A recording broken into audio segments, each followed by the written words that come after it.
Hello, good evening to all. ये second sheet आपको दी गई थी रिवीजन की. Yes.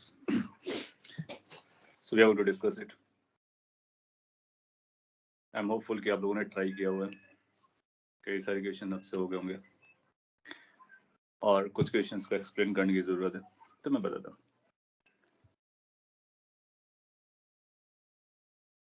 Everyone, so part wise चलते हैं. फर्स्ट 5 क्वेश्चन में जो भी आपके डाउट हो, so 1 to 5, if there's any question to explain.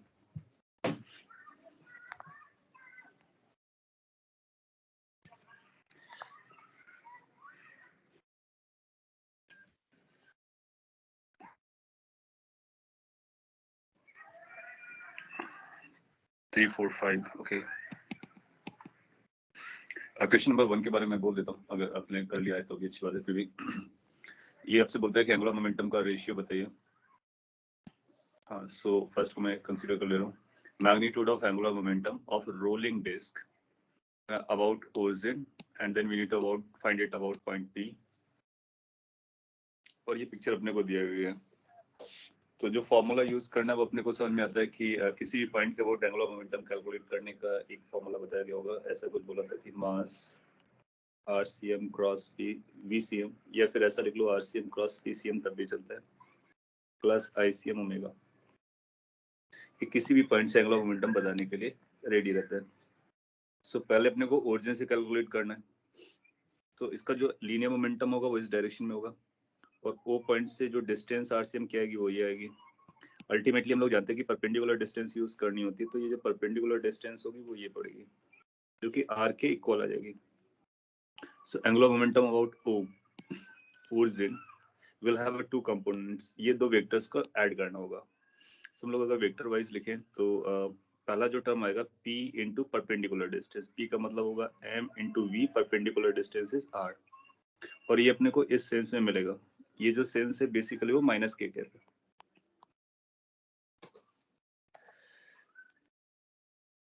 साथ ही साथ अपने को सेकेंड टर्म्स करना ICM. तो सेंटर ऑफ मास के अबाउट ये रोटेशन इस सेंस में जा रहा है, तो ICM डिस्क है, तो उसके अकॉर्डिंग लिखेंगे इसका ICM आएगा mr²/2, सेंटर ऑफ मास वाली एक्सिस जो कि डिस्क का एक्सिस होता है. और ओमेगा डायरेक्शन कैसा है इसका भी इसी सेंस में, तो माइनस के क्या. फिर अपने को पता है कि V is equal to R omega है. अब तो V के टर्म में लिख सकते हैं, यहाँ से R ओमेगा को V लिख सकते हैं. So this will turn out as MVR plus MR, एक V बन जाएगा डिवाइड बाई 2, और दोनों माइनस के कैप में जा रहे हैं. So this number will be 3 times MVR/2 minus के कैप. सिंस अपने को मैग्नीट्यूड का रेशियो चाहिए, तो माइनस के cap will not make any difference in ratio. इसका जो सेकंड पार्ट है वो ज्यादा इंपॉर्टेंट है कि P के अबाउट कितना आएगा. P डिस्क पर लाई कर रहा है, सो अबाउट P. तो जब कभी कोई पॉइंट रोटेटिंग बॉडी के ऊपर आएगा तो हम लोग कैसे डील करने वाले हैं. एक मैं फिगर ड्रॉ कर दूं. लेट्स से अपना डिस्क है. सो P पॉइंट के रिस्पेक्ट में अपने को सेंटर ऑफ मास की वेलोसिटी लगेगी. सो इनिशियली ये इधर V से जा रहा था और ये इस तरह से रोटेट कर रहा था ओमेगा से. First point will be to calculate the velocity of point P itself. हम जानते हैं कि velocity of point P will be calculated by translational plus linear velocity. Translational velocity forward आएगी V, और लीनियर वेलोसिटी फॉरवर्ड आएगी V. Rotational velocity जो आएगी वो R ओमेगा आएगी. R की जगह R/2 आएगा इनटू ओमेगा आ जाएगा, और both will be in the positive direction, positive x direction, इसलिए ऐड अप हो जाएंगे. R ओमेगा को V लिख सकते हैं, so that will be V plus V/2, which turn out to be 3V/2. So P point की velocity आ गई. सिंस अपने with respect to P point निकालना है, तो P पॉइंट के रिस्पेक्ट में सेंटर ऑफ मास की क्या वेलोसिटी आएगी वो निकालेंगे. तो लिखेंगे velocity of centre of mass with respect two point P. उसमें आपको वेलोसिटी ऑफ सेंटर ऑफ मास लिखना होगा माइनस वेलोसिटी ऑफ P लिखना होगा. जब आप सिंप्लीफाई करेंगे देन यू विल रियलाइज कि आ जाएगा V - 3V/2 in I cap direction. basically it's come out to be minus v by 2 in I cap direction. So p के रेस्पेक्ट में centre of मास इधर जाता हुआ नजर आएगा. तो अगर p के रेस्पेक्ट में फिर से फिगर बना दिया जाए तो कुछ ऐसा दिखेगा. So with respect to p, the center is now moving in this direction with v by 2. और अगर हम किसी भी पॉइंट के अबाउट आते हैं तो रोटेशन में कोई चेंज नहीं आता है. Rotation will be as such. तो अब इसका total angular momentum about p निकालना होगा using this formula. So LP is going to be, you'll find कि एक m into v which is v by 2 perpendicular distance. ये perpendicular distance है जो कि r by 2 अपने को बताया जा रहा है. और इसका सेंस ऑफ रोटेशन ये रहेगा. यही sense of rotation ICM omega से आएगा. ICM की वैल्यू आएगी mr square by 2 into omega. Simplify कर लेते हैं. ये बनेगा mvr by 4 और ये बन जाएगा अपना mvr by 2. दोनों ऐड अप करने के बाद 2 से मल्टीप्लाई करोगे तो 3 by 4 आ जाएगा. 3 mvr by 4. सो आपको L अबाउट ओरिजिन मिल गया, L अबाउट P मिल गया. इसकी भी डायरेक्शन अगर आप देखोगे तो ये आ रही है और ये जो डायरेक्शन है माइनस के कैप है. सिंस अपने को मैग्नीट्यूड लगेगा तो इसलिए आप डायरेक्शन को हटा सकते हो. आपसे पूछता है कि दोनों का रेशियो बताइए. Angular momentum about O divide by angular momentum about P is going to be like 3 mvr by 2 divided by 3 mvr by 4. So ultimately ये 4 by 2 बन जाएगा. दैट इज 2:1 रेशियो आ जाएगा. ए ऑप्शन अपना आंसर बन जाएगा. तो exam में आपसे ये वाला क्वेश्चन केवल पूछ सकता है कि किसी भी बॉडी के पॉइंट से बताइए एंगुलर मोमेंटम, वो बताएंगे. सिंपलेस्ट रहेगा तो किसी ग्राउंड के पॉइंट से होगा तो आपको यूज कर लेना है. सर तो मतलब जो भी पॉइंट के रिस्पेक्ट में निकालना है उसके रिस्पेक्ट में मतलब सेंटर ऑफ मास की वेलोसिटी लेना ना. Good. So centre of mass की वेलोसिटी उस पॉइंट के रिस्पेक्ट में हम निकालेंगे रिलेटिव वेलोसिटी का यूज करके. और rotation will remain as such. तो जो रोटेशन उसका चल रहा है वो वही रहेगा और वेलोसिटी अपने को नहीं मिल जाएगी. उसके हिसाब से हम आंसर बता सकते हैं. इसके बाद आपने जो नेक्स्ट पूछा है वो क्वेश्चन नंबर 3 है. 2 आपने कर लिया होगा, अच्छी बात है. इससे अपने को सेंस पता चल गया कि मोमेंट ऑफ इनर्शिया कैसे डिस्ट्रीब्यूटेड होता है. थर्ड, किसी का थर्ड का आंसर है?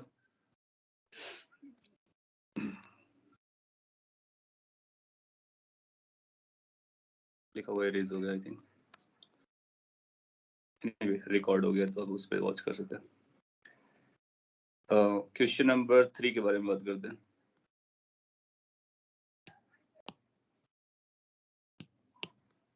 ये भी एक अच्छा क्वेश्चन है. ये आपसे बोलता है कि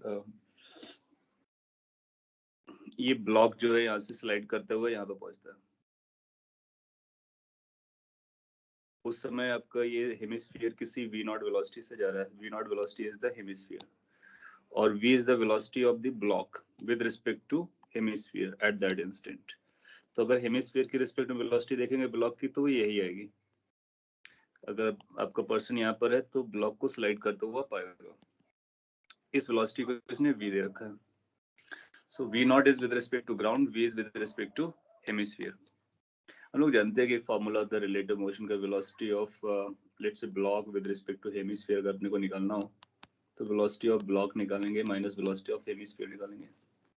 अपने को वेलोसिटी ऑफ ब्लॉक चाहिए ग्राउंड के रिस्पेक्ट में, तो ये आएगा velocity of block with respect to hemisphere plus velocity of hemisphere.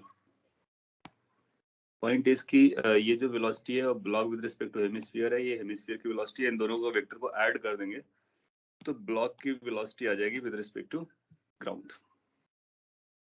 सो अगर हम ब्लॉक की velocity with respect to ground लिखना चाहें तो कुछ ऐसा दिखेगा. एक तो ये वेलोसिटी है और उसके साथ ये v नॉट ऐड अप होगा तो ये ब्लॉक की टोटल वेलोसिटी हो जा रही है. सिंस हॉरिजॉन्टल डायरेक्शन में कोई फोर्स नहीं है, स्मूथ सरफेस है, तो linear momentum conservation you can go for. Initial momentum 0 रहा होगा. Final momentum capital M move कर रहा है, स्मॉल m मूव कर रहा है.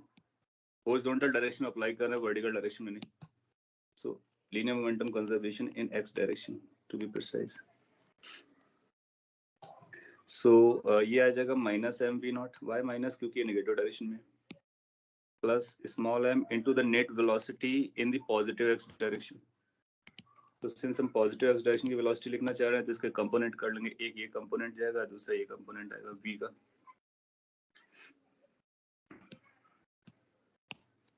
अच्छा, अपने को कुछ आइडिया है थीटा के बारे में। तो ये जो आपका थीटा एंगल है, अगर यहाँ पे एक वर्टिकल लाइन ड्रॉ करते हैं और एक ऐसा हॉरिजॉन्टल लाइन ड्रॉ करते हैं तो ये एंगल थीटा बनेगा, और ये 90 माइनस थीटा बनेगा, तो ये थीटा बनेगा। मतलब v जो है हॉरिजॉन्टल से थीटा एंगल बनाएगी ये। इन केस ये एंगल थीटा बन रहा है तो ये v कोसाइन थीटा बनेगा और ये v साइन थीटा बनेगा। सिंस हम लोग प्लस की डायरेक्शन में लिखना चाह रहे हैं तो प्लस की डायरेक्शन में दिस माइनस दिस लिखना पड़ेगा। So velocity of this is going to be small m v cos theta minus v naught. बस इतना समझने के बाद it's done. How it's done, let me complete it. ये आएगा capital M v naught is equal to small m v cos theta minus v not.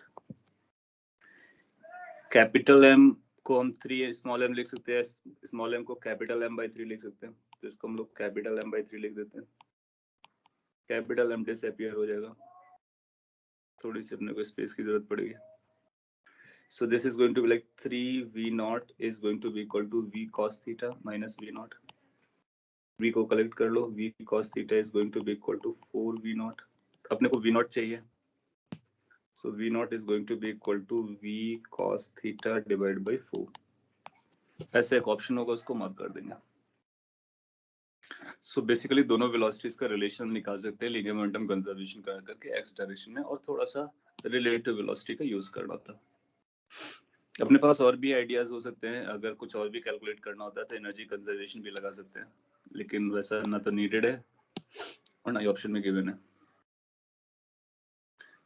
After question 3 you are asking question number 4। ये बोलता है कि आपको relation बताइए A1, A2 और alpha के बीच में, constant relation, that's all.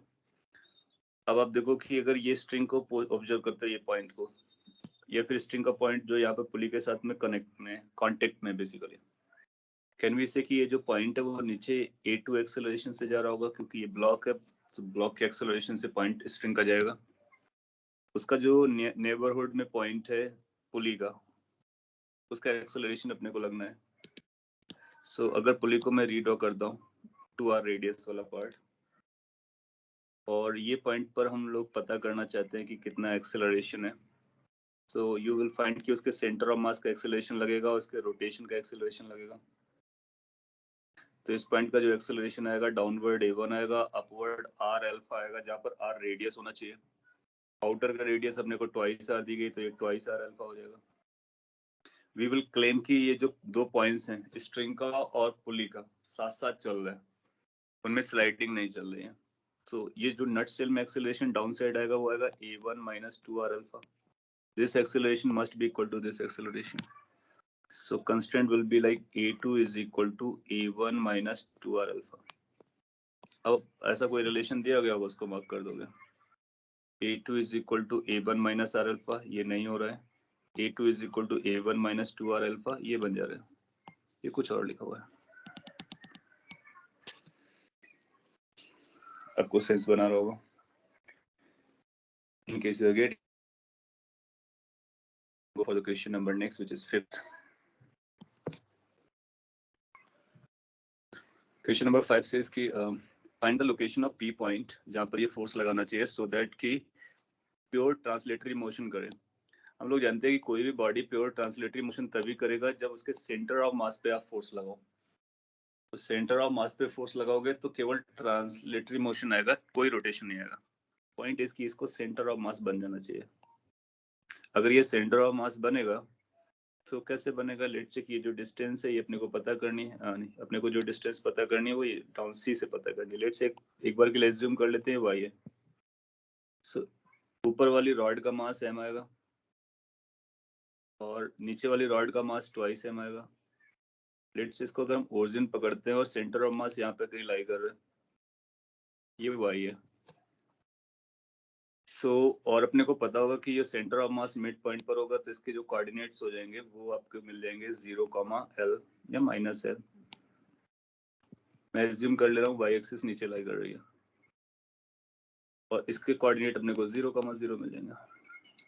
So YCM कितना आ जाएगा, m into 0 plus twice m into L divided by m plus m, that is m plus 2m या m1 plus m2 ऐसा जो भी लिखते हैं।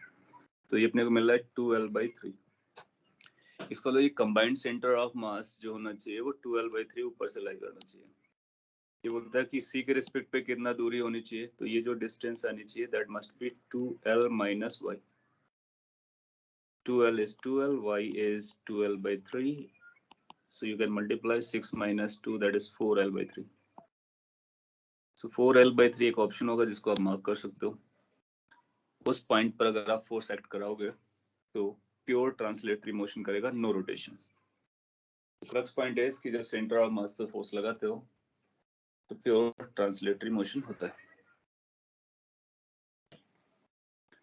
So these are your first 5 questions. I'm hopeful कि आपको समझा। Then 6 to 10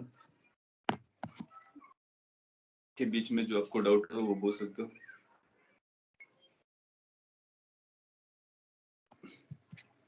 सिक्स एंड 8 पूछे, तो 6 के बारे में बात कर लेंगे, 8 के बारे में बात कर लेंगे, 10 के बारे में बात कर लेंगे। 6 भी एक अच्छा सवाल है,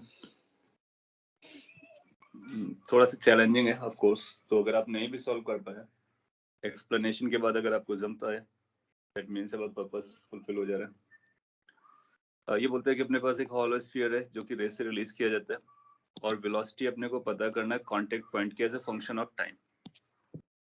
सो हम लोगों ने rolling on an inclined plane पढ़ा हुआ है, तो उस पे अपने को ये बताया गया होगा कि हॉलो स्फीयर हो या फिर कोई बॉडी हो, उसके बॉडी के लिए कितना म्यू मिनिमम का रिक्वायरमेंट आता है फॉर रोलिंग। और अगर म्यू की वैल्यू इसकी मिनिमम वैल्यू से ज्यादा होगी तो ये रोल करता हुआ आएगा। रोल करता हुआ आएगा तो जो कांटेक्ट पॉइंट है ना, उसका एक्सेलरेशन 0 रहेगा, तो उसकी वेलोसिटी 0 रहेगी। सिंस आपको मेरे को 4 ऑप्शन में कहीं भी 0 नहीं दिया गया है, इसका मतलब ये रोलिंग कंडीशन नहीं हो सकती है। इसका ये भी मतलब हुआ कि जो जो म्यू दिया गया है वो रिक्वायर्ड मिनिमम कोफिशिएंट से भी कम है। इसको हम लोग क्रॉस चेक कर सकते हैं, म्यू मिनिमम कैलकुलेट करके इसकी वैल्यू 0.2 से ज्यादा आएगी। इसका मतलब ये स्लाइड करता हुआ नीचे आ रहा है। एनीवे यहाँ पर तो अपने को ये कैलकुलेट करना है कितना वेलोसिटी आएगा। तो किसी भी पॉइंट की वेलोसिटी निकालने के लिए उसका एक्सेलरेशन निकालना हमारे लिए बहुत जरूरी होता है, और एक्सेलरेशन निकालने के लिए फोर्स और टॉर्क को सॉल्व करना होता है। सो लेट्स से कि इसका BD बनाते हैं, तो इसमें एक mg sin theta, mg cos theta, normal force and the friction force, ये फोर्सेस अपने को देखने को मिलेंगे। यू विल क्लेम कि ये mg sin 37 आएगा और ये mg cos 37 आएगा, और यहाँ पर नॉर्मल रिएक्शन आएगा, यहाँ पर फ्रिक्शन आएगा। सिंस हम ऑप्शन में कहीं 0 नहीं दिया गया, इसका मतलब ये स्लाइडिंग हो रही है। स्लाइडिंग हो रहा है, इसका मतलब ये काइनेटिक फ्रिक्शन होगा, स्टैटिक नहीं होगा। स्टैटिक रोलिंग के टाइप पे होता है। So it will be experiencing some acceleration. So let's say acceleration is a. It will also experiencing some rotational acceleration, that is alpha. तो अपने को ट्रांसलेटरी इक्वेशन, रोटेटरी इक्वेशन लिखना पड़ेगा। ट्रांसलेशनल इक्वेशन क्या बोलेगा, mg sin 37 की value अगर हम लोग प्लेस करना स्टार्ट करें तो 3/5 आएगा, माइनस एफ के की वैल्यू आएगी म्यू इनटू नॉर्मल रिएक्शन, क्योंकि काइनेटिक है तो डायरेक्टली उसका फॉर्मूला होता है। और नॉर्मल रिएक्शन की भी अगर वैल्यू प्लेस करें तो that is going to be mg cos 37 की वैल्यू 4/5 आएगी, that must be equal to m into A. m cancel हो जाएगा, a की वैल्यू यहाँ से पता चल जाएगी। a की वैल्यू आ जा रही है, g कॉमन ले लो आप, 3/5 माइनस म्यू अपने को दिया गया होगा 0.2 टाइम्स 4/5। सिंप्लीफाई कर लेते हैं, g की वैल्यू 10 लेंगे तो ये 10/5 दैट इज 2 हो जाएगा, 3 माइनस 0.8। इसकी वैल्यू अपने को मिलेगी 2.2 multiply by 2 that is 4.4 metre per second square. So अगर आपसे ये पूछा जाता है ये कितने एक्सेलरेशन से नीचे आ रहा है, तो 4.4 मीटर पर सेकंड स्क्वायर से आ रहा है। अगर ये पूछता है कितना टाइम लगेगा नीचे आने के लिए, तो s = ut + ½ AD² लगा देते हैं। एनीवे यहाँ पे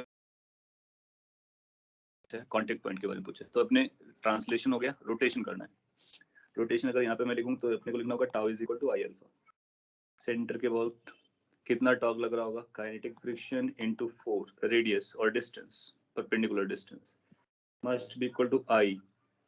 कौन सा बॉडी है, hollow sphere. Centre of mass के अबाउट इसका 2/3 mr²।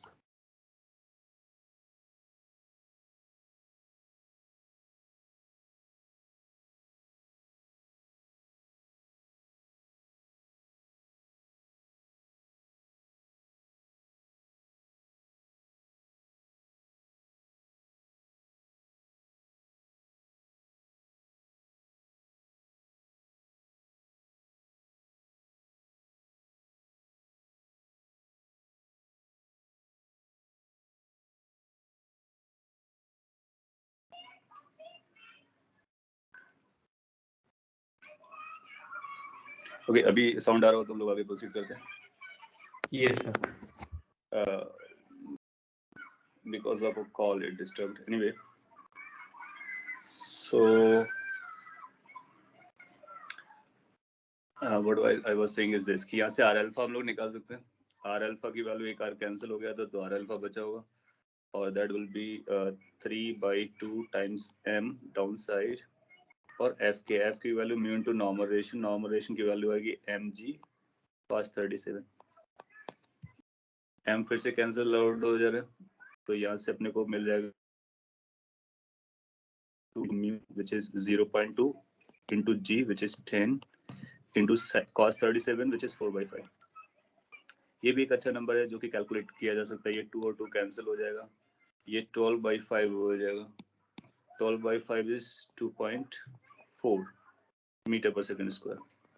ये मीटर पर सेकंड स्क्वायर में होगा क्योंकि हम लोग आर अल्फा लिख रहे हैं और आर अपने को नहीं पता है लेकिन जो भी होगा मीटर में।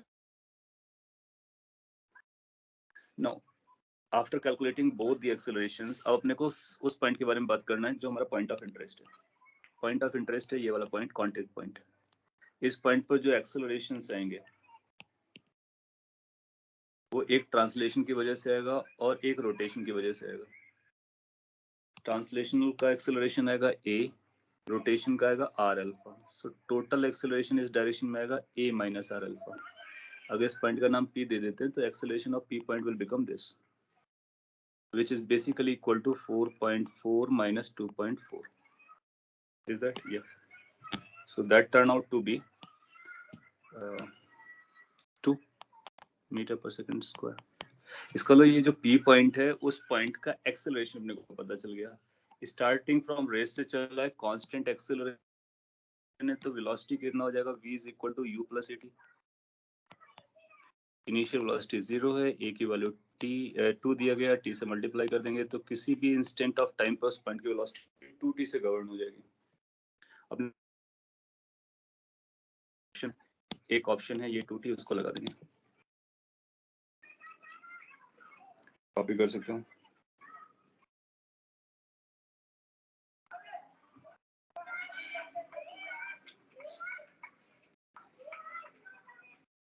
इसके बाद हम लोग नेक्स्ट क्वेश्चन की तरफ चलेंगे।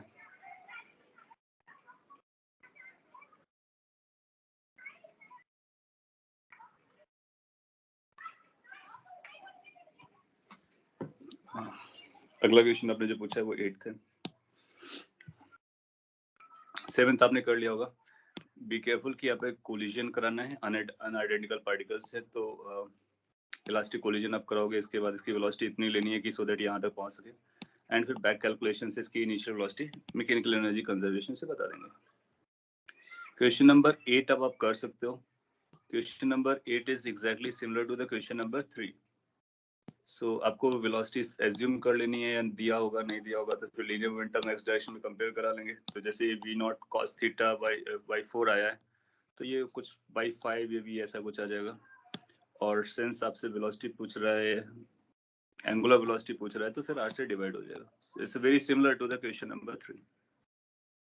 सो आप क्वेश्चन नंबर 3 को सॉल्व करने के बाद इसको हैंडल कर सकते हो। Question number 10 then. Question number 10 again अगर आपने क्लास के नोट्स को सही से पढ़ा और कुछ क्वेश्चंस किए हैं तो हम लोग एक शॉर्टकट रिजल्ट बना सकते हैं। और फिर नो मैटर कैसा ज्योमेट्री दिया हो हम लोग उसी को डायरेक्टली यूज कर लिया करेंगे, उससे अपना टाइम भी बचेगा, साथ ही साथ करेक्ट आंसर भी आएगा। कुछ ऐसा हम लोगों ने किया होगा कि लेट्स से एक पर्सन है m1 मास का और ये प्लैंक है कुछ m2 मास का और इसका कुछ लेंथ l है। ये बंदा ए लोकेशन से बी लोकेशन पे जाता है तो प्लैंक कितना पीछे जाएगा अगर पर्सन आगे जाता है। ये बेसिक क्वेश्चन है। ए से बी तक उसको पहुंचा सकते हैं या फिर कहीं सी तक पहुंचा सकते हैं या कहीं भी तक पहुंचा सकते हैं। सो इसका रिजल्ट अगर अपने नोट्स को आप देखोगे तो कुछ ऐसा आता है कि प्लैंक का displacement is going to be equal to man का मास, मैन का displacement divide by mass of man plus mass of plank. काफी स्टैंडर्ड है और हम लोगों ने डेफिनेटली किया होगा वन और द अनदर फॉर्म। यहाँ पर x1 x2 क्या है ये समझना अगर अपने को समझ में आता है तो इसको डायरेक्टली कॉपी पेस्ट कर सकते हैं। यहाँ पर भी वैसे ही हो रहा है, एक बॉडी एक दूसरा बॉडी, एक बॉडी मूव कर रहा है दूसरा बॉडी भी मूव करेगा, उसके मूव करने के वजह से ये जो डिस्प्लेसमेंट्स हैं वो सारे x डायरेक्शन के हैं। x2 is a displacement of m2, that is a displacement of m2. What is x1? x1 is a displacement of m1, but this is with respect to m2. m2 के ऊपर m1 कितना चला वो x1 है और x2 है displacement of m2 with respect to ground. That means ये दोनों अलग अलग रिस्पेक्ट पर है। अगर सेम रिस्पेक्ट में रहे होते तो हमारा आंसर होता है m1 x1 is equal to m2 x2 अगर ग्राउंड के फ्रेम में अगर दोनों को देखा जाए तो।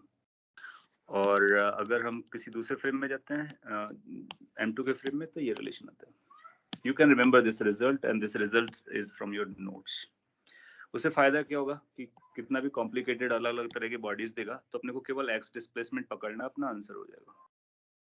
तो let's call it is m1, let's call it is m2 और इसी को अप्लाई करने की कोशिश करते हैं। इसने आपसे m2 का डिस्प्लेसमेंट पूछा तो आप बोलोगे कि x2 की जो वैल्यू आती है वो m1 x1 divide by m2 m1 plus m2 आती है। अच्छा x2 must be with respect to m2, तो इसके रिस्पेक्ट में ये ब्लॉक कितना डिस्प्लेसमेंट x डायरेक्शन में चलता है क्या बता पाओगे? तो इनिशियली पहले यहाँ पर था, फाइनली यहाँ पर आया, तो अगर पर्सन यहाँ से ऑब्जर्व करता है तो x डायरेक्शन में m1 m2 पर कितना ट्रैवल किया 3l। गुड। सो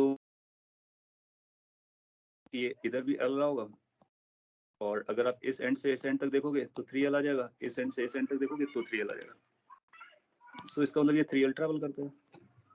सो अपना आंसर हो जाएगा m का mass into 3l divide by m का मास प्लस m2 का मास विच इज 6 है। m कैंसिल हो जाएगा तो ये बनेगा 3l बाई 7।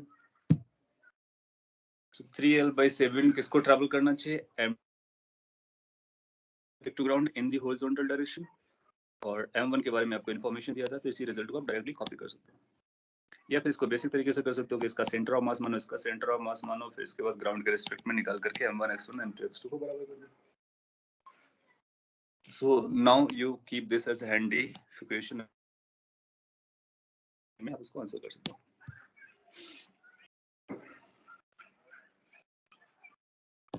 इसके बाद 10th हो गया अपना, अच्छी बात है। So then we can think about from question number 11 to question number 15। इसके बीच में आपके क्या क्या डाउट्स हैं? 14th एक बताया गया, okay।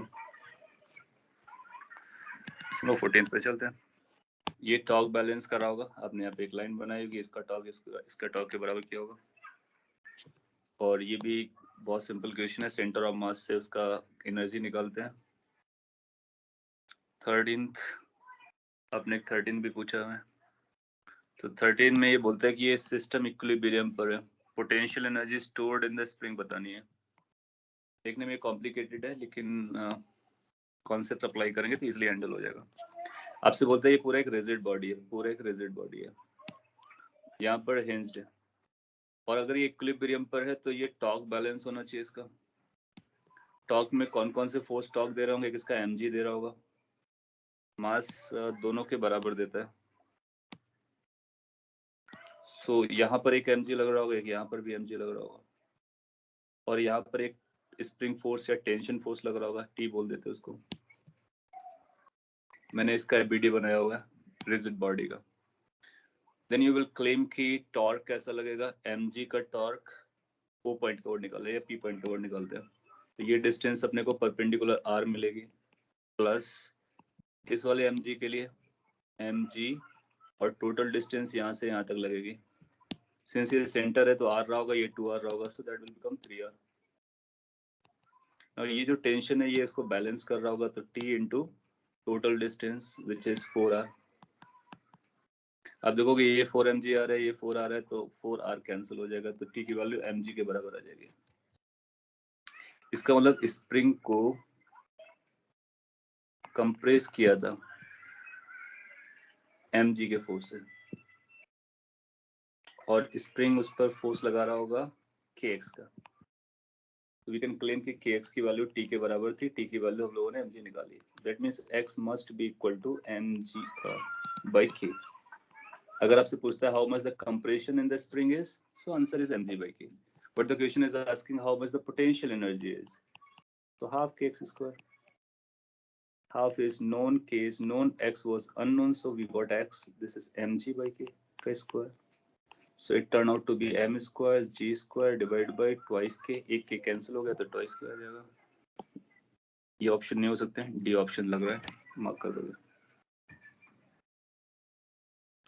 Then question number 14th. 14th is also a good one.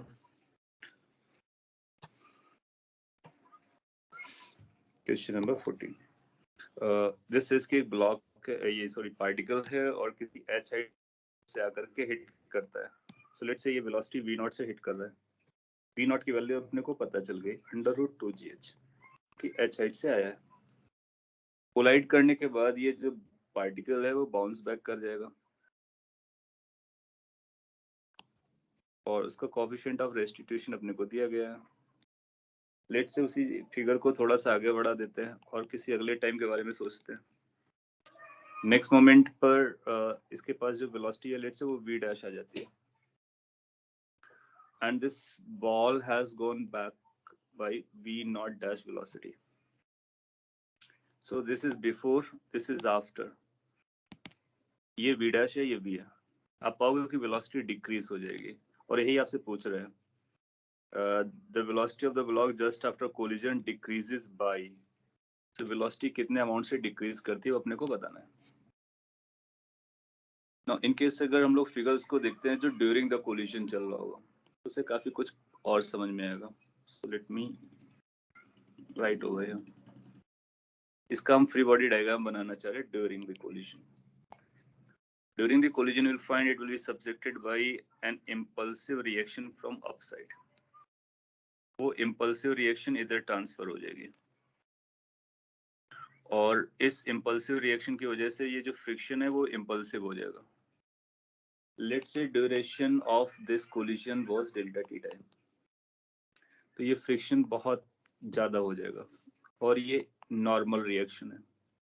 और ये जो नॉर्मल रिएक्शन इसको बैलेंस करेगा, इसके साथ साथ mg को भी बैलेंस करेगा, but mg is going to be too weak as compare to this impulsive force. ये वही फोर्स होगा जो इसने इम्पल्स से दिया होगा। तो कैन बी राइट की जो n की वैल्यू होगी change in momentum per unit time आ जाएगा। फाइनल मोमेंटम आएगा m v not dash, initial momentum होगा m माइनस लगा के इनिशियल लिखेंगे तो माइनस m v नॉट लिखना पड़ेगा क्योंकि ये नेगेटिव डायरेक्शन में, पॉजिटिव डायरेक्शन में, फिर सब्ट्रैक्ट भी करना है, divide by delta t। So this will turn out to be like m v naught dash plus v naught by delta t। जहाँ तक v naught dash की बात है उसके बारे में बोल सकते हैं वो e v naught आएगी कोएफिशिएंट ऑफ रेस्टिट्यूशन की डेफिनेशन लगा करके, क्योंकि ये वर्टिकल डायरेक्शन में चल नहीं रहा है, तो velocity of separation divide by velocity of approach. इसको और भी सिंपलीफाई किया तो ये बन जाएगा m1 plus e into V naught divide by delta T. v dash की जगह e v नॉट लिखा तो v नॉट कॉमन हो गया। अच्छा ये नॉर्मल रिएक्शन है, अगर ये नॉर्मल रिएक्शन रहा होगा तो फ्रिक्शन कितना लगा होगा, फ्रिक्शन आया होगा म्यू इनटू नॉर्मल रिएक्शन, तो एक म्यू और मल्टीप्लाई हो जाएगा तो ये आएगा m mu v not 1 plus e divide by delta T. In case ये फ्रिक्शन फोर्स लगा है डेल्टा टी टाइम तक जो कि इम्पल्सिव था, तो इसने एक रिटार्डेशन भी क्रिएट किया होगा। सो उस रिटार्डेशन की वैल्यू भी निकाल सकते हैं एफ बाई एम से। So that will turn out like mu V naught 1 plus E divide by delta T. Since ये सारे नंबर कांस्टेंट हैं तो कांस्टेंट एक्सेलरेशन रहा होगा, तो final velocity is equal to initial velocity minus 8 delta T जैसा कुछ लगा सकते हैं। From here you will find V naught minus V dash, या फिर वी नॉट कर सकते। अच्छा, ये इनिशियल वेलोसिटी होगी तो इसको वी नॉट ना बोल करके हम लोग क्या बोलेंगे, initial velocity is V, final velocity is V dash, horizontal पर है। तो final is equal to initial minus A into delta T. So v minus v dash is going to be a delta t. Now you see कि v minus v dash क्या है, initial velocity minus final velocity in the of the block। क्या ये decrease in velocity है, यही अपने को बताना है। a की वैल्यू अपने को ये पता है, डेल्टा टी इधर से मल्टीप्लाई कर दोगे तो a डेल्टा टी डायरेक्टली पता चल जाएगा। So that turn out to be mu v naught 1 plus e। अब आपको v naught under root 2gh पता है, e की वैल्यू आपको दे रखा है 0.5 और ये 0.2 दिया गया है, तो ये 1.5 इंटू 0.2 मल्टीप्लाई कर दोगे तो 0.3 आ जाएगा। तो अगर मैं डायरेक्टली लिखना चाहूँ तो इसका आंसर अपने को दिख रहा है 0.3 अंडर रूट 2gh। ऐसा एक ऑप्शन दिया गया, उसको मार्क कर दोगे। ये भी अच्छा क्वेश्चन है, आप देख लीजिए स्टेप, कोई स्टेप भी एक्सप्लेन करना हो तो आप बोल सकते हो, समझ में आ गया, अपना पर्पस पूरा होता है।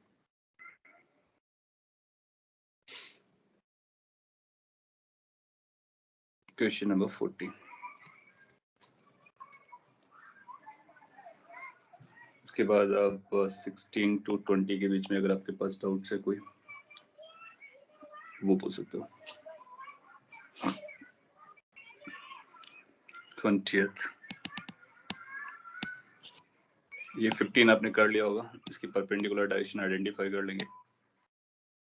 और 16th के लिए आप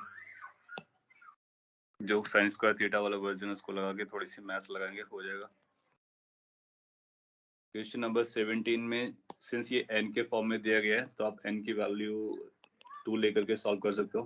दैट मींस दो पार्टिकल को कोलाइड करके निकाल करके अपना आंसर बता सकते हो। Cross checking. क्वेश्चन नंबर आपने 18 पूछा है, 18, 19, 20। 18 पूछता है, बोलता है कि if the angular velocity and the linear velocity both become zero simultaneously then what happens। So v not और ओमेगा नॉट अपने को दिया गया, यहाँ पे फ्रिक्शन पता करेंगे। टोटल वेलोसिटी इसी डायरेक्शन में आएगी तो फ्रिक्शन बैकवर्ड लग रहा होगा। सिंस ये फ्रिक्शन बैकवर्ड लग रहा होगा तो इसका a इधर आएगा, अल्फा इसका ऐसा जाएगा, a वेलोसिटी को रिड्यूस करेगा, अल्फा एंगुलर वेलोसिटी को रिड्यूस करेगा और दोनों रिड्यूस करके साइमल्टेनियसली जीरो करने वाले हैं। सिंस ये काइनेटिक फ्रिक्शन होगा तो f की वैल्यू हम पता कर सकते हैं। ट्रांसलेटरी इक्वेशन से a की वैल्यू आएगी f by m which is basically mu g, और अल्फा की जो वैल्यू आएगी that will be tau divide by i। Tau is going to be f into r और I is going to be of the body which is a uniform sphere 2/5 mr square। So यहाँ से अगर r alpha हम लोग निकालना चाहें तो ये आएगा 5/2, एक कैंसिल होगा, एक r इधर आ गया था तो f by m आएगा। f की वैल्यू अपने को पता है म्यू एम जी, तो ये म्यू जी के बराबर आ जाएगा।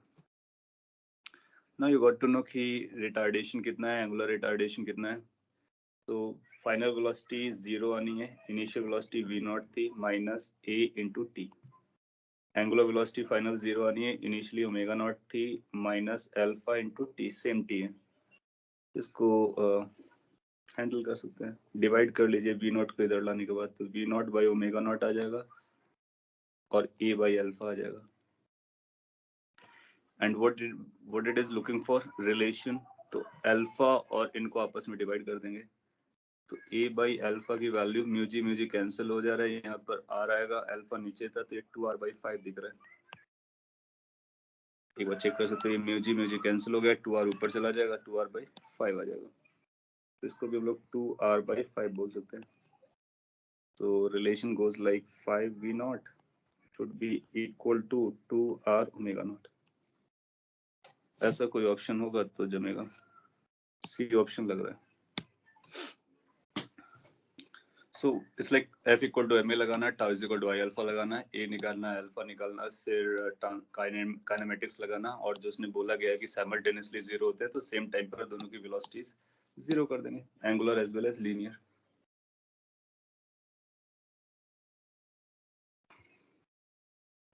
इसके बाद आपने जो पूछा है वो next, that is 19th question number 19। किसी टी टाइम के बाद ये एंगल कितना बन जाएगा, ओमेगा टी। इसका सेंटर ऑफ मास यहाँ पर आएगा, ये ओरिजिन है, इसका एक्स कंपोनेंट और वाई कंपोनेंट हम लोग निकाल सकते हैं, तो इसके कोऑर्डिनेट मिल जाएंगे। तो ये एम मास का हो जाएगा लेट से, इसका कोऑर्डिनेट यहाँ पर आएगा, ये 2m मास का हो जाएगा, क्योंकि इसकी लेंथ से आधी है, तो अगर इसका मास हम f पकड़ते हैं तो इसका मास हम 2m पकड़ सकते हैं। और अपने पास इस ये ओरिजिन पॉइंट था, तो एक अपने को मिला l/3, 0, और इस पॉइंट का कोऑर्डिनेट क्या मिलेगा, उसके कोऑर्डिनेट को अगर मैं लिखना चाहूँ, सो दैट विल बी, ये टोटल l/3 था, उसका हाफ l/6 आएगा, तो क्या ये बनेगा l/6 cos omega T, l/6 sin omega T. अब आपको दो पॉइंट्स दिखे गए, उनके मास पता, उनके कोऑर्डिनेट्स पता है, उसका एक्सियम वाईसियम निकालना है। तो हम लोग कैसे निकालते हैं X C M, m1 x1 plus m2 x2 divide by m1 plus m2। Similarly Y C M निकालेंगे और फिर चेक कर लेंगे कौन सा आंसर मैच कर रहा है। इजी जाने के लिए आप इसको ऑब्जेक्टिव मेथड से कर सकते हो, t इक्वल टू 0 ले लो, इक्वल टू 0 में ये पूरा ऐसा रहा होगा, और उस केस में इसका सेंटर ऑफ मास कैलकुलेट कर लो, तो आप देखोगे वो कुछ l/6 पर आता है। फिर देखोगे क्या इसमें से कोई ऑप्शन मैच कर रहा है, आप देखोगे ए और बी कैंसिल आउट हो जाएंगे, सी बचेगा। और हालांकि यहाँ पर डी है, तो बेटर है कि अपने को सॉल्व करके आंसर निकालना चाहिए। तो दो पॉइंट्स मिलकर उनके कोऑर्डिनेट्स मिलकर एक्सियम वाईसियम निकालेंगे, और यही कोऑर्डिनेट्स बताया गया, जो मैच करेगा उसको मार्क कर देंगे।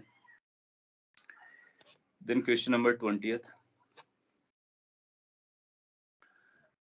ऐसा हमने फॉर्मूला बताया होगा, नहीं बताया तो मैं फिर से बता देता हूँ। अगर n नंबर ऑफ बुलेट्स पर सेकेंड किसी बॉडी को हिट करते हैं, और ईच बुलेट का मास अगर m दिया गया है, और वो अगर वो v वेलोसिटी से चल रहे होते हैं, so there was a formula like कि m/v, ये फोर्स होता है, rate of change of momentum होता है बेसिकली। तो ये rate of change of momentum bullets लेके चलते हैं, या फिर इतना मोमेंटम मोमेंटम पर सेकंड लेके चलते हैं। आपसे बोलता है कि ये हवा में था और आपने इसको फायर किया, फायर करने के बाद इसको होल्ड करा दिया, तो इसका फोर्स mg बैलेंस कर रहा है ये फोर्स, मोमेंटम वाला फोर्स। सिंस इसमें बुलेट्स v स्पीड से जा रहे हैं, और जब रिटर्न आएंगे तो अपने को पता है कि जब वो रिटर्न आएंगे तो वो ev की वेलोसिटी से वापस आएंगे। तो change in momentum by time जिसकी अपने को जरूरत है, वो आएगा m/v plus m/ev। That means it's going to be like mn1 plus e into v। और इसी को तो फोर्स कहते हैं। यही फोर्स किसको बैलेंस करना चाहिए, मास को या वेट को। सो अपने को m पता करना, तो m का आंसर आ जाएगा mn1 plus e v divided by g।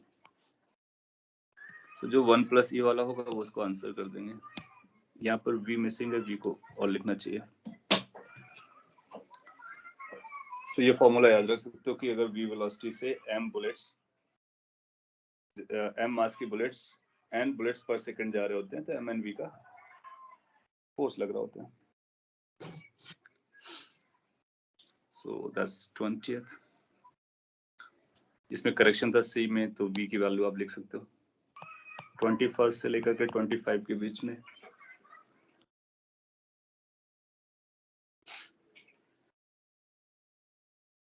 Twenty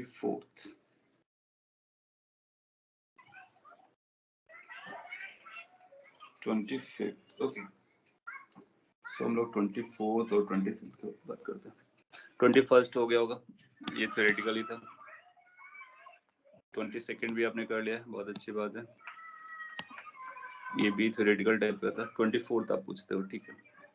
radius of curvature पूछ रहे हैं, तो किसी भी पॉइंट का रेडियस ऑफ कर्वेचर होता है कुछ ऐसा हम लोगों ने लिखा था v² divide by a perpendicular.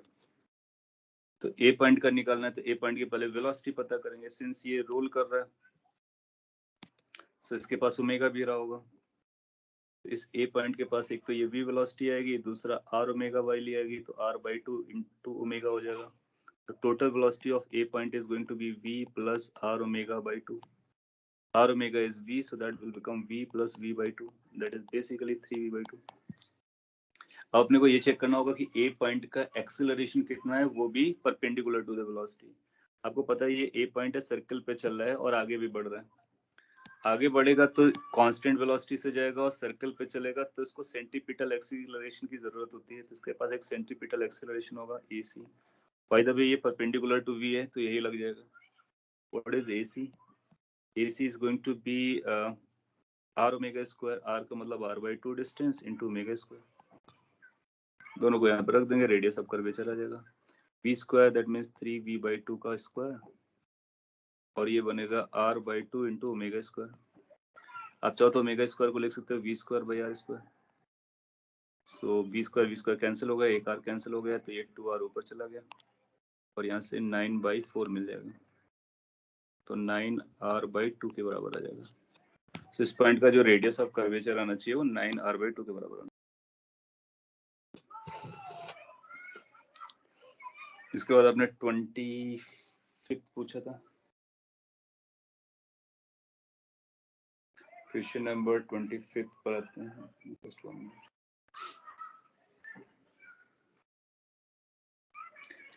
Okay, सो 25 बोलता है कि एक डिस्क है जो रोटेट करती है। तो इस डिस्क का ए पॉइंट रॉड से कनेक्टेड है और फिर ये इसमें रिंग से चलता है। काफी कॉम्प्लिकेटेड टाइप का दिख रहा है, बट हम अगर ए पॉइंट की वेलोसिटी निकाल पाए तो अपना काम हो जाएगा। ये भी यहीं पर कहीं लाई कर रहा है, इसकी डिस्टेंस वगैरह बताएगा आपको। r/2 डिस्टेंस है अबव द पॉइंट है, एग्जैक्टली लाइक दिस। और ये केवल रोटेट कर रहा है तो इसके पास इधर वेलोसिटी आएगी and that will be because of rotation, that's going to be omega r/2। और इस पॉइंट की वेलोसिटी v आएगी। हम लोग जानते हैं किसी रॉड के लिए रॉड के अलोंग वेलोसिटीज बराबर आनी चाहिए। इस v के दो कंपोनेंट कर लेंगे, इस डायरेक्शन में परपेंडिकुलर टू द रॉड। इस वेलोसिटी के दो कंपोनेंट कर लेंगे, one towards the rod, another perpendicular to the rod, ऐसा। So you will find कि ये जो कंपोनेंट आ रहा है, अगर ये v था तो v का cos थीटा आएगा, v cos 30 डिग्री। अगर ये एंगल थीटा था तो अपने को ये भी एंगल थीटा मिला होगा, ये 90 है तो ये थीटा रहा होगा। अगर ये थीटा रहा होगा तो इसका मतलब ये जो कंपोनेंट आएगा वो ओमेगा r/2 साइन थीटा आएगा, साइन 30 डिग्री। अपने को चाहिए क्या था, अपने को ओमेगा चाहिए होगा या कुछ ऐसा, find omega. So along the rod velocities बराबर होंगे क्योंकि रॉड की लेंथ चेंज नहीं करती है। तो अपने को मिलेगा v cos 30 must be equal to omega r/2 sine 30। इसको इधर ले जाएंगे तो tan 30 हो जाएगा। तो v turn out to be omega r/2 tan 30 which is 1/√3. So omega seems to be twice √3 v by r. ऐसा कोई ऑप्शन मिलना चाहिए, उसको मार्क कर देंगे। तो देखने में कॉम्प्लिकेटेड है but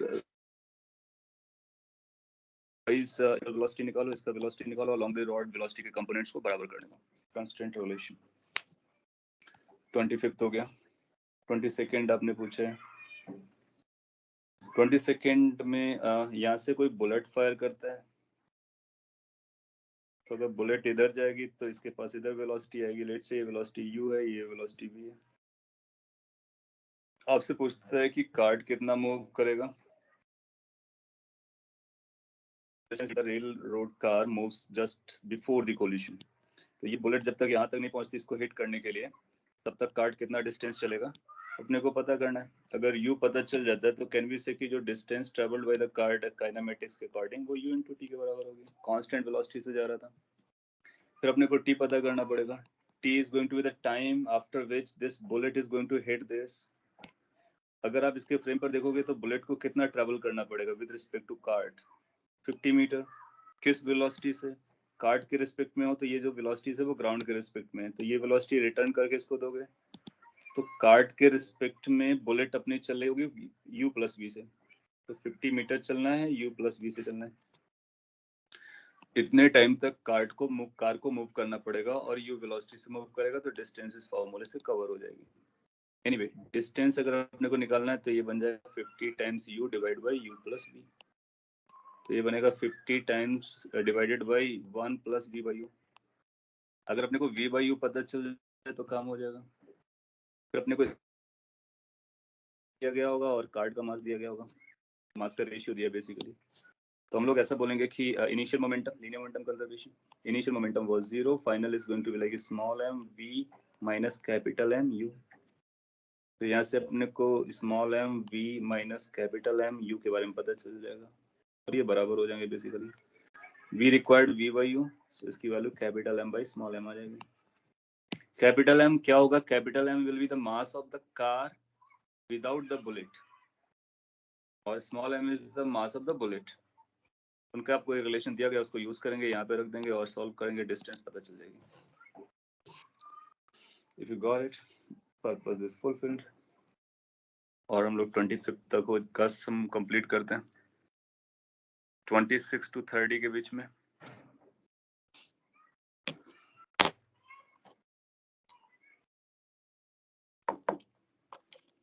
Do you have any doubt between 26,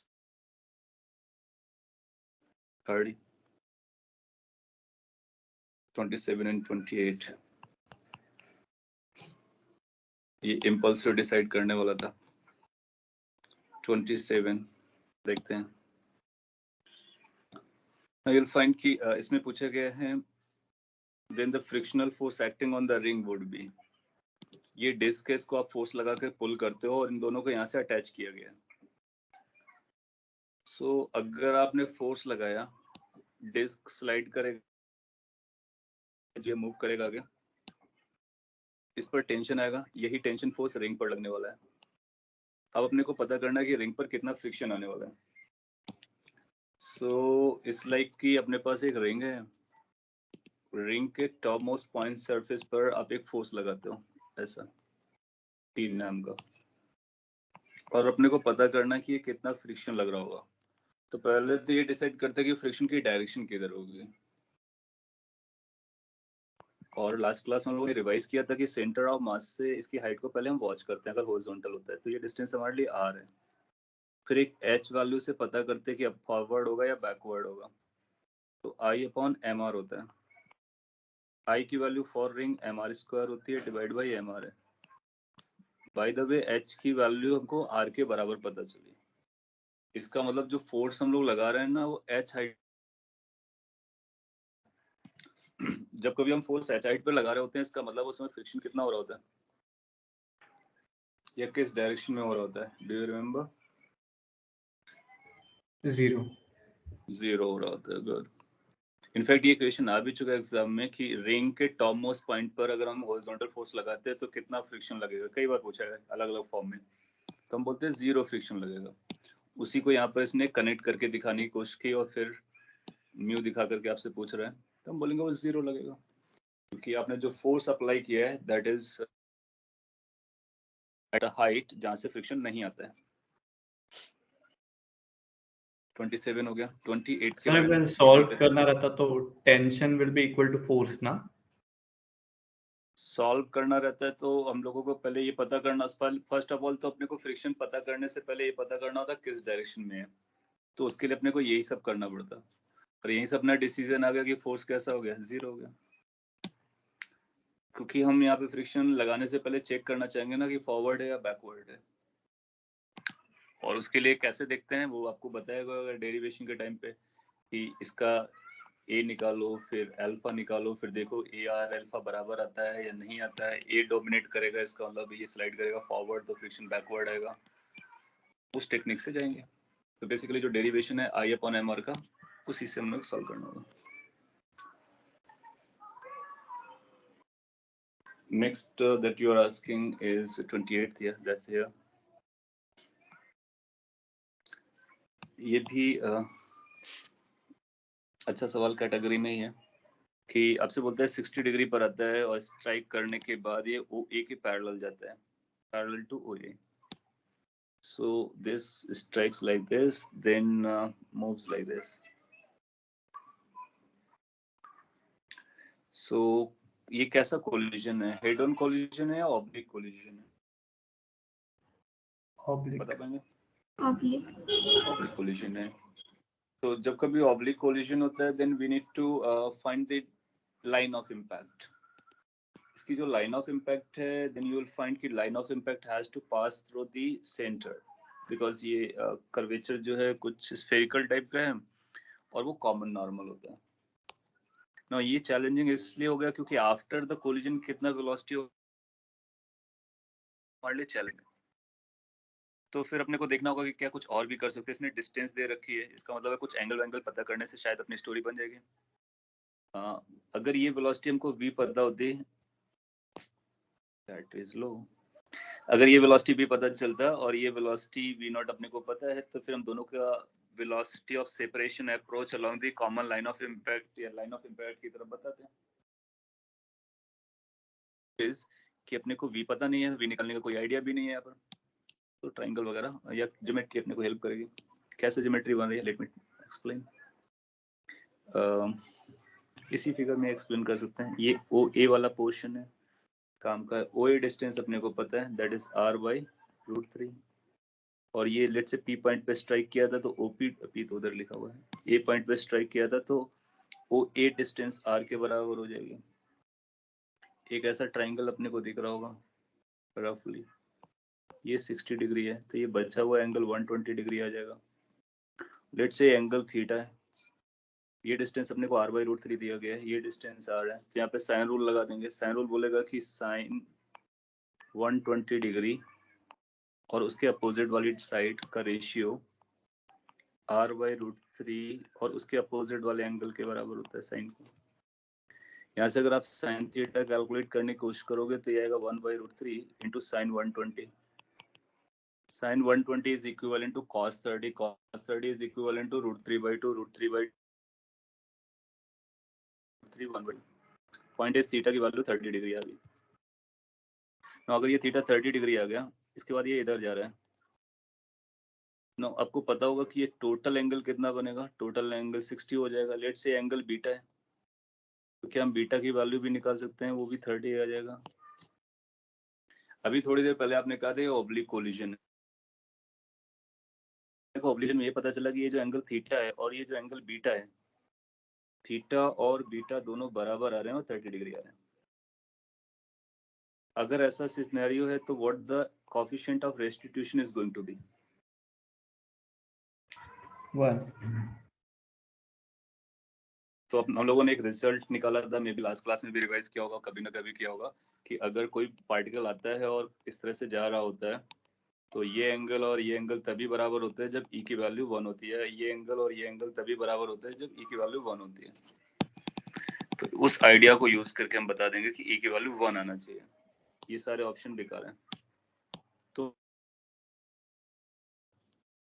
कहीं ना कहीं जो रिजल्ट्स हम लोगों ने यूज किए हैं, ड्राइव किए हैं, उनका यूज आता है. और अगर वो अपने को याद रहता है तो फिर रिलेट करना आसान होता है. सो 27, 28 भी आपका हो गया.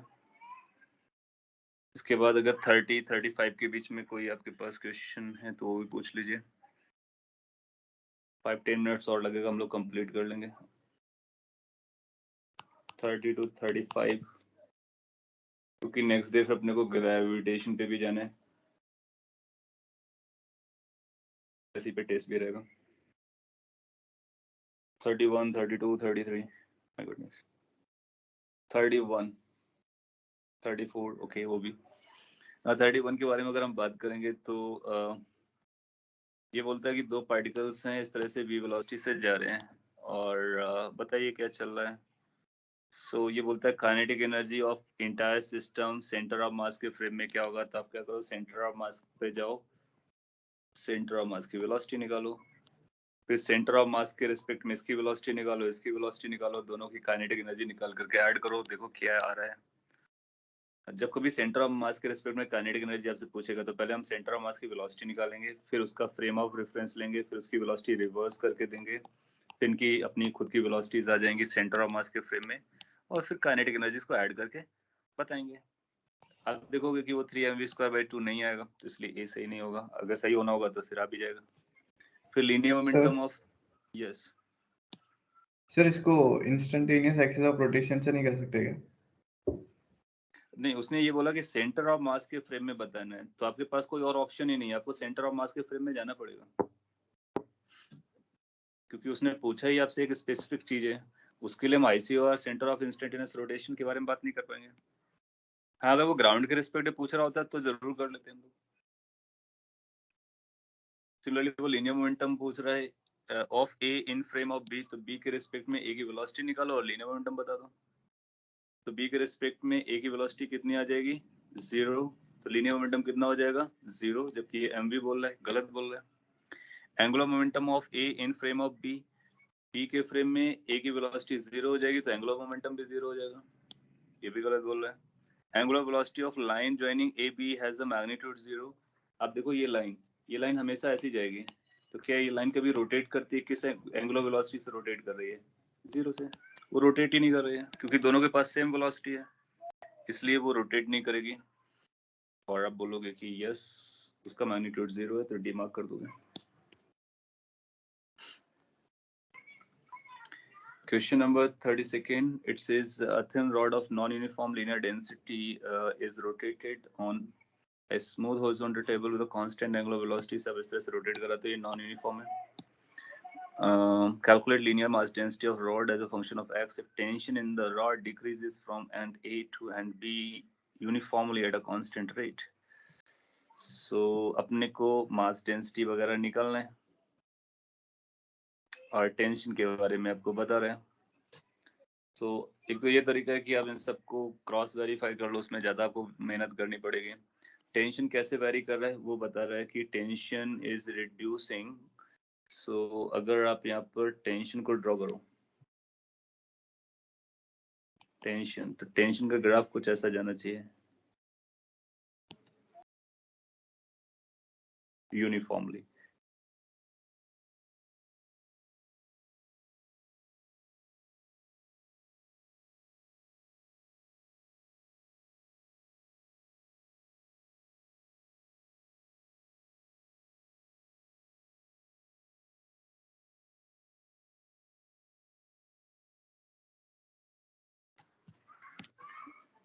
ओके, अभी अब आ जाएगा। इस टेंशन को आप टी नॉट पकड़ सकते हो, और ये जो रेट है वो अल्फा है।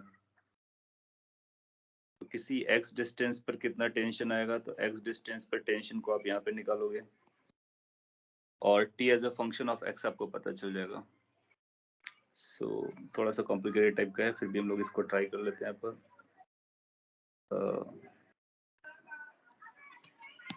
अब देखोगे दो राइट एंगल ट्रायंगल नजर आएंगे, एक तो ये नजर आएगा और एक बड़ा सा नजर आएगा। उनका टेन अल्फा, अगर ये एंगल अल्फा लिया जाए तो टेन अल्फा की वैल्यू ए दे रहा है, यही इसका रेट होता है। और टेन अल्फा की वैल्यू अगर आप यूज करोगे तो टी नॉट बाई एल लिख सकते हैं हम लोग, टी नॉट ये और एल ये, which is also equal to this वाला distance, no, other this वाला distance and this वाला distance। तो ऊपर वाला लेंथ आएगा T naught minus T divided by x. फिर अपने को टी निकल के आ जाएगा, तो यहाँ से अपने को एक पॉइंट मिल रहा है कि T naught minus T is equal to A X. That means tension turn out to be T naught minus A X. ये कांस्टेंट रेट से डिक्रीज कर रहा है, तो किसी भी एक्स डिस्टेंस का टेंशन अपने को मिलता है। इसके बाद अभी को और भी काम करना है। आप इतने पोर्शन का अगर एफबीडी बनाते हो, कौन सा पोर्शन? एक्स डिस्टेंस के बाहर वाला, ये वाला पोर्शन। सो इसका पहले हम लोग सेंटर ऑफ मास निकाल सकते हैं, और या फिर आप चाहो तो ये भी कर सकते हो कि पूरा पोर्शन ले लो, क्योंकि जो सेंट्रीफ्यूगल फोर्स लग रहा होगा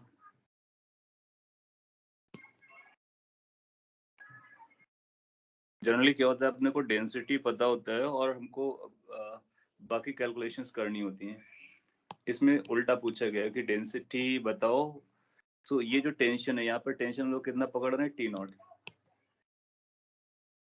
और इस टेंशन इसका कंबाइंड सेंटर ऑफ मास कहाँ होगा, लेट से वो यहाँ पर है, ये डिस्टेंस हमारा आर है। तो जो सेंट्रीफ्यूगल फोर्स एक्ट करता है वो सेंटर पर एक्ट करता है और इस डायरेक्शन में एक्ट करेगा। तो that's going to be like M R omega naught square. और यहाँ से अपने को आर पता चल जाएगा कि M R omega naught square की वैल्यू टी के बराबर है, टी नॉट के बराबर है। टी नॉट की वैल्यू ए एल है, उसको भी हम लोग यूज कर सकते हैं। तो एक दूसरा रिलेशन ये है, यहाँ से अपने को आर पता चला। अब आर कैलकुलेशन में लेमडा लगेगा। कैसे? हम लोग जानते हैं कि जब आर सेंटर ऑफ मास होता है तो उसका वैल्यू आता है ये आरसीएम है basically, just to distinguish it. इसके लिए हम लोग लिखेंगे R D M divide by integration D M. Integration D M basically बन जाएगा टोटल एम। यहाँ से अपने को मिलेगा M R C M, this is going to be integration R D M. अब आपको ये वैल्यू पता चल गई, यहाँ से उसको यहाँ पे रख देंगे और इसको दोनों तरफ डिफरेंशिएट कर देंगे। डिफरेंशिएट करने से ये लेमडा यहाँ से निकल आएगा। यहाँ से मिलेगा अपने को R lambda D X. You know कि डीएम को हम लोग कैसे लिखते हैं, आर लेमडा डी एक्स। लेकिन यहाँ पे अपने ध्यान देना कि लेमडा को हम बाहर नहीं निकाल सकते, इसी लेमडा को हमको कैलकुलेट करना है। तो सिंस इसी लेमडा को कैलकुलेट करना है तो फिर लेफ्ट हैंड साइड और राइट हैंड साइड को देख करके हम बता सकते हैं कि क्या होगा, या फिर ऐसा कर सकते हैं इतना बनाने के बाद इन सब एक्सप्रेशन को रख करके क्रॉस वेरीफाई कर सकते हैं कि कौन सा सूट करने वाला है। डायमेंशंस को भी देख सकते हैं, लेकिन डायमेंशंस में अपने को केयरफुल रहना है कि मतलब कोई कांस्टेंट डायमेंशन लेके ना आया हो, दैट्स द पॉइंट। हालांकि आप यूज कर सकते हो, डायमेंशन को भी यूज कर सकते हो, एक ही डायमेंशन भी आपको दे रखी है, बिल्कुल कर सकते हो। तो जब कभी ऐसा क्वेश्चन आता है तुमको बैक साइड कैलकुलेशन करनी पड़ती है, तो एक इंटीग्रेशन का फॉर्मूला बना लिया, अब एक एक करके चेक कर देते हैं।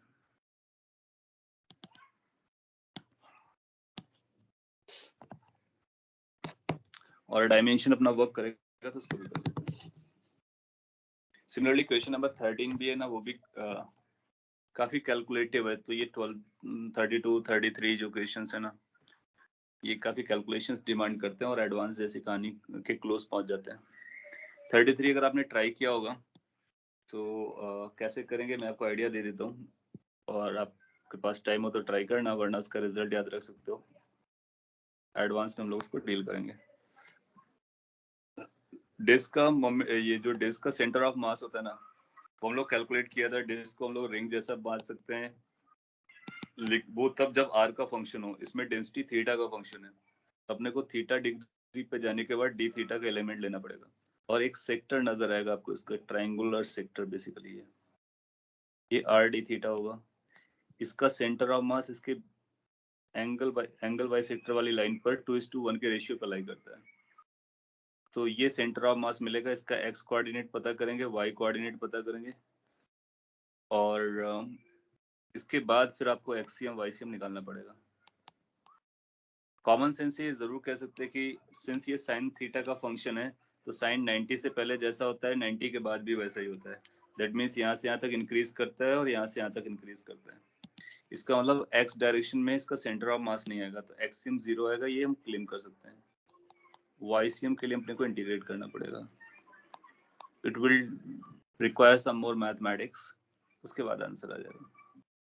तो इसका जो भी आंसर आए साइन थीटा केस के लिए आप उसको याद रख सकते हो। प्रोबेबली इसका बी आता है पाई आर बाई 6। और कैसे कैलकुलेट करते हैं, अगर इसका पूरा कैलकुलेशन देखना है तो हम लोग बाद में देखेंगे, जब हम लोग एडवांस की प्रॉब्लम सॉल्व कर रहे होंगे।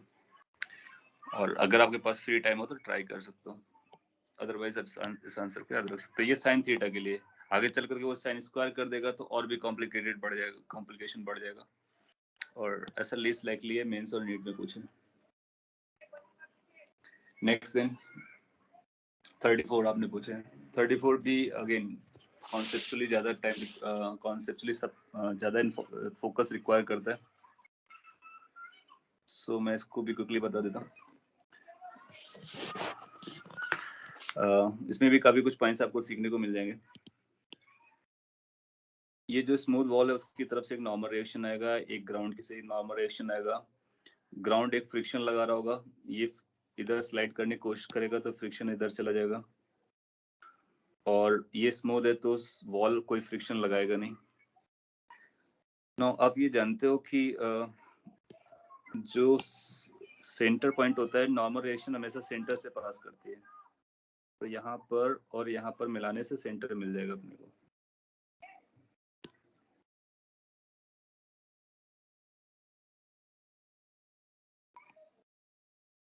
कुछ ऐसा।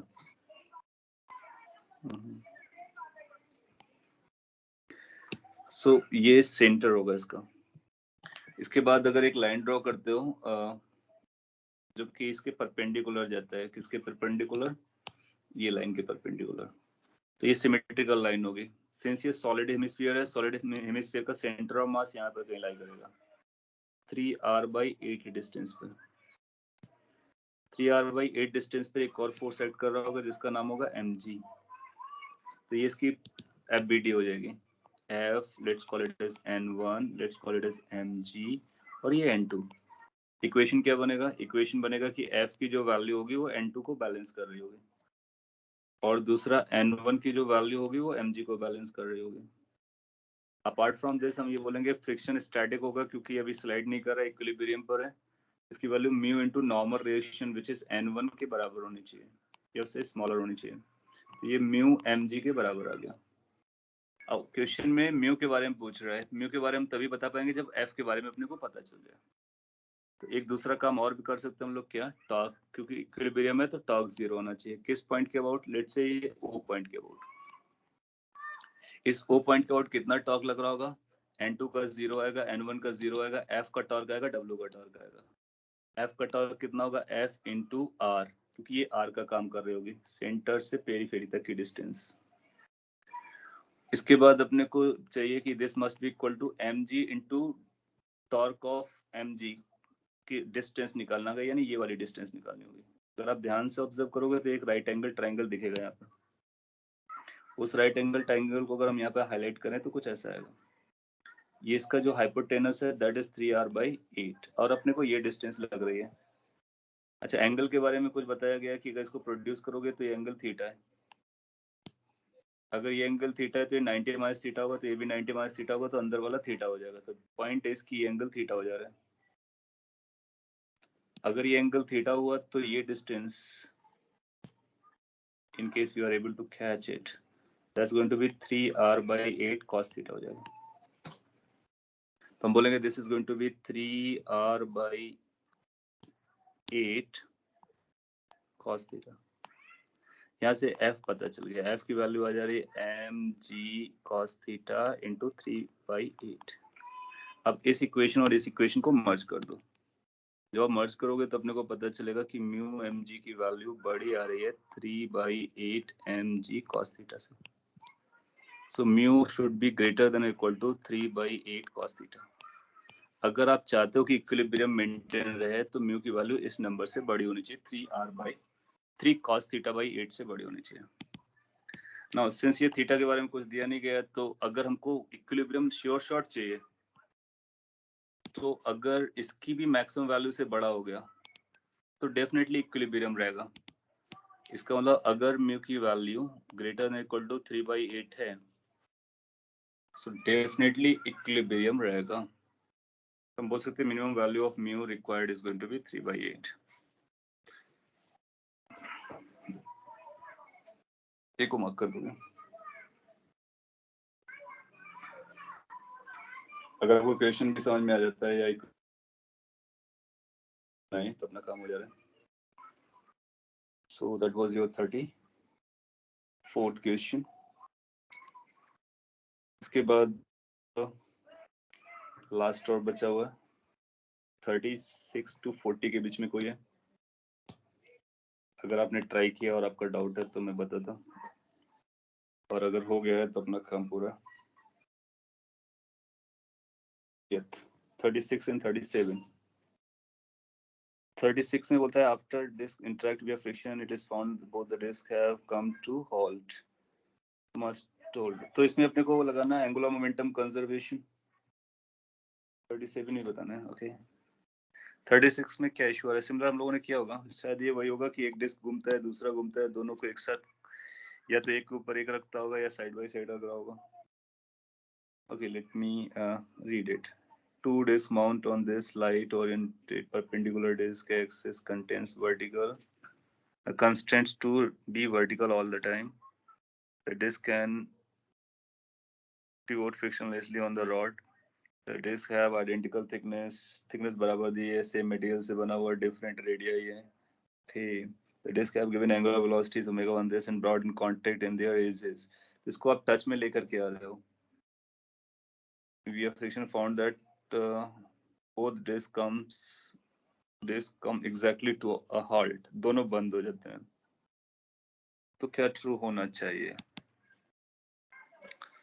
So आप देखोगे कि ये जो सिस्टम है ना, इस सिस्टम में इसको जब आप कांटेक्ट पे लेकर के आओगे तो एक का फ्रिक्शन दूसरे के फ्रिक्शन को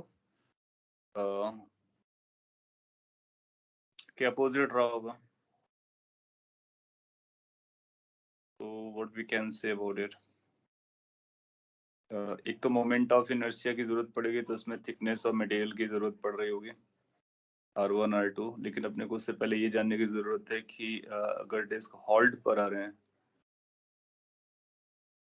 तो टॉर्क उसको रिड्यूस करा होगा। फ्रिक्शन कोएफिशिएंट के बारे में नहीं बताया गया, अपने को बताना है कि ओमेगा और आर का कौन सा रिलेशन वैलिड होने वाला है। Okay so what we can do, क्या हम लोग एंगुलर मोमेंटम कंजर्वेशन करा सकते हैं? Then we need to ask किसका, किसके रिस्पेक्ट में। एक दूसरा तरीका फिर अपने को ये समझ में आता है कि इस फ्रिक्शन को पकड़ो, काइनेटिक होगा, ये फ्रिक्शन काइनेटिक होगा।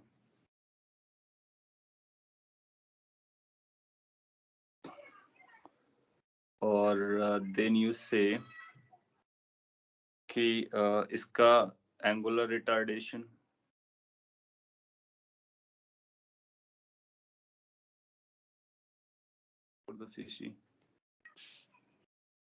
तो अपने को सॉल्व करना पड़ेगा। लाइक इसका अल्फा निकालेंगे, अल्फा 1 अल्फा 2, और फिर उसके बेसिस पर tau is equal to I alpha लगाने का।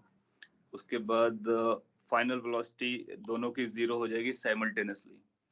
तो final velocity is zero, initial velocity omega 1 omega 2 आएगी, उसके करस्पॉन्डिंग -8 ही आ जाएगा, दोनों का टी गायब कर देना होगा। तो it will be like omega 1 by omega 2 is equal to alpha 1 by alpha 2।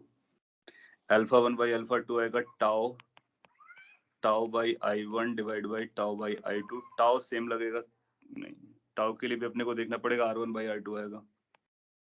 ठीक, तो टाउ 1 बाई टाउ 2 को क्या लिखेंगे, F R1 divide by F R2, और इधर आएगा I2 बाई I1। सो ये बन जाएगा अपने पास R1 by R2 into I2 by I1। I2 I1 moment of inertias हैं।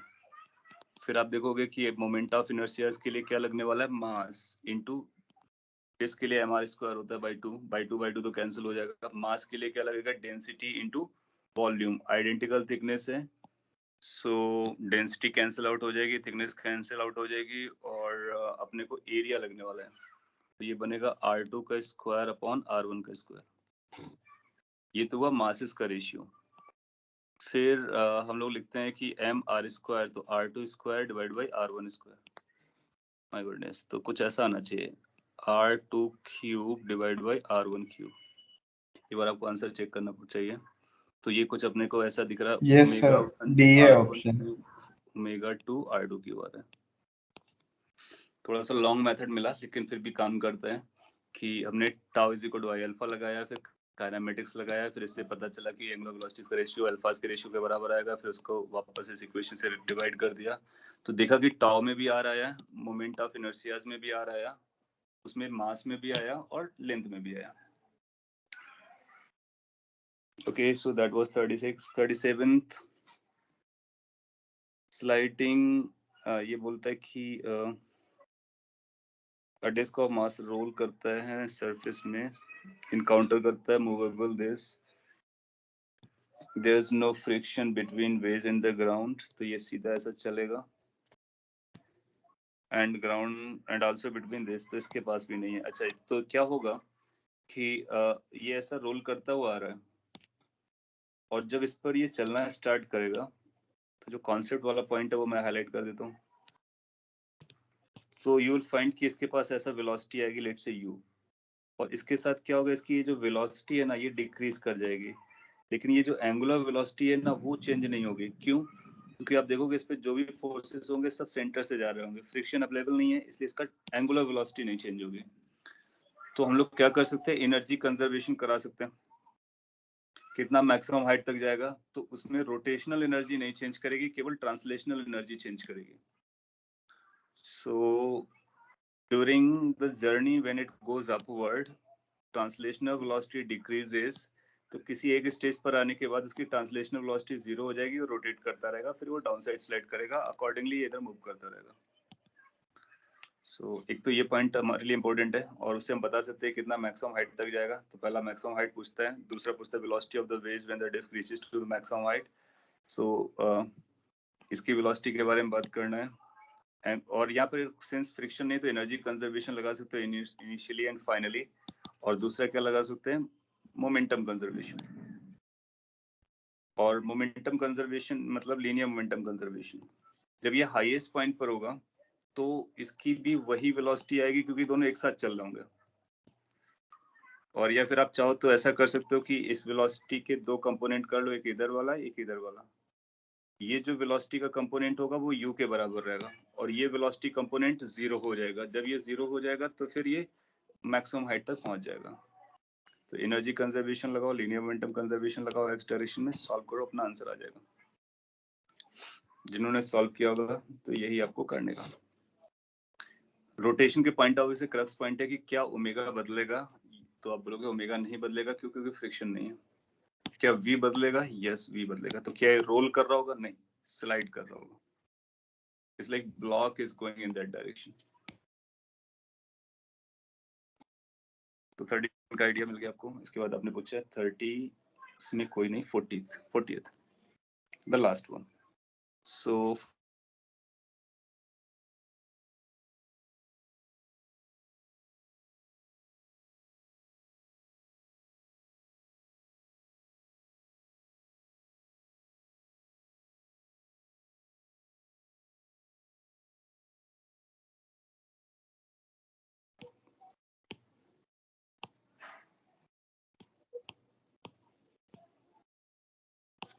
ओके, ये इसका अगर हम फिगर ड्रॉ करते हैं,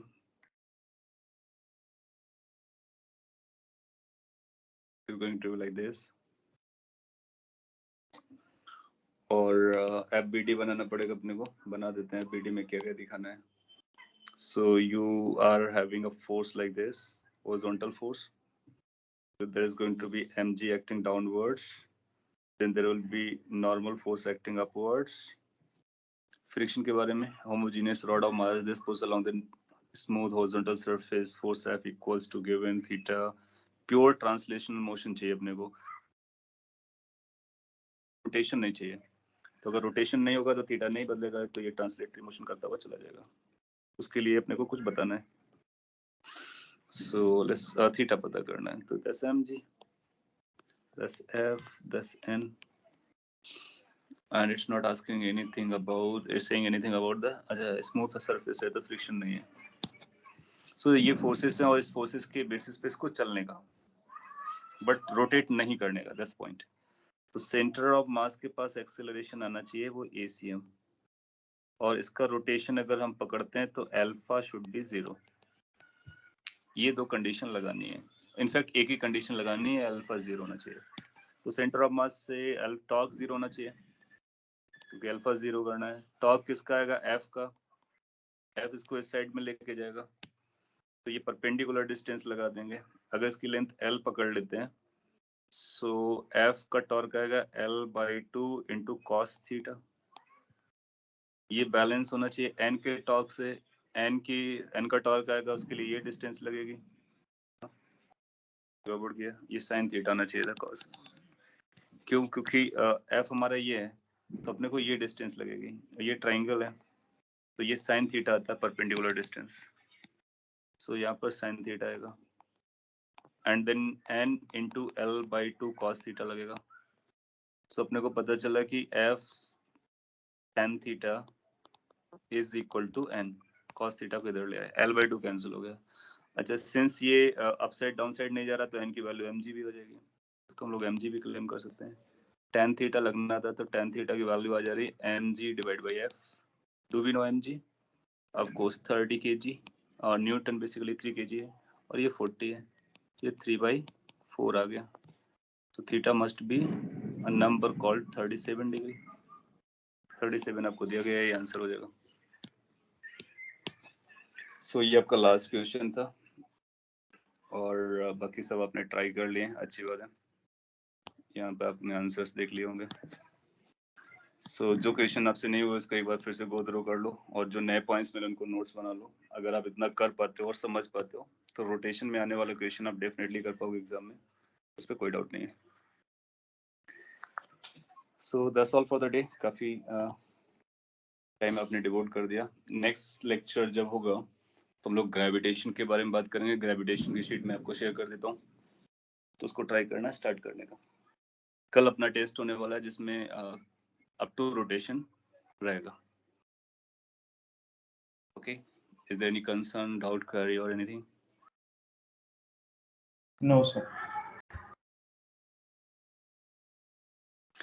Okay, so that's all.